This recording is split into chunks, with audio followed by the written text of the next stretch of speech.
Hello dear friends, welcome back to our channel The Career Guru Academy. আমরা আলোচনা করব RPF sub inspector 2024 এর কিছু বেসিক জিনিস নিয়ে।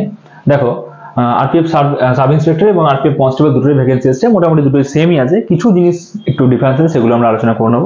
অ্যাপ্লিকেশন স্টার্ট হচ্ছে 15/4/2024 থেকে এবং শেষ হবে 14 মে 2024 সরি 2024 হবে না, 22 হবে না, এটা 2024 হবে, হ্যাঁ 2024 শেষ হবে।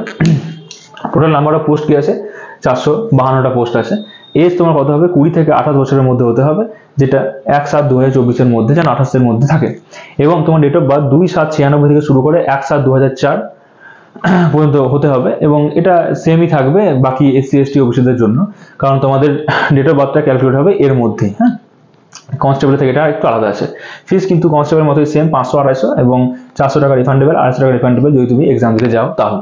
দেখো সিবিটি এক্সাম হবে এরপর, সেম আছে। অ্যারিথমেটিকে 35 নাম্বার, রিজনিংয়ে 35 মার্কস, জেনারেল অ্যাওয়ার্সে 50 মার্কস, 90 নম্বরের পরীক্ষা, 90 মিনিটে তোমার 120 নম্বরের পরীক্ষা হবে।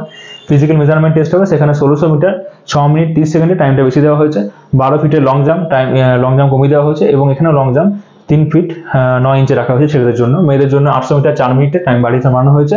9 মিটার লং জাম্প এবং 3 ফিটের হাই জাম্প রাখা হয়েছে। সেম আছে, হাইট 165 এবং 157 ফিমেলদের জন্য আছে।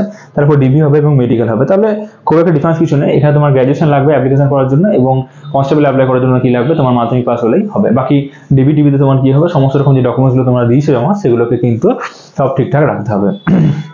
অ্যাপ্লিকেশন করার সময় অবশ্যই একবার ভালো করে নোটিফিকেশনটা দেখে নেবে। আমরা আমাদের টেলিগ্রাম চ্যানেল এবং আমাদের যে হোয়াটসঅ্যাপ চ্যানেল আছে বা হোয়াটসঅ্যাপ গ্রুপ আছে, সেখানে আমরা শেয়ার করে দেবো আমাদের ডিটেলসটা, তোমরা সেখান থেকে দেখে নিতে পারো। Thank you.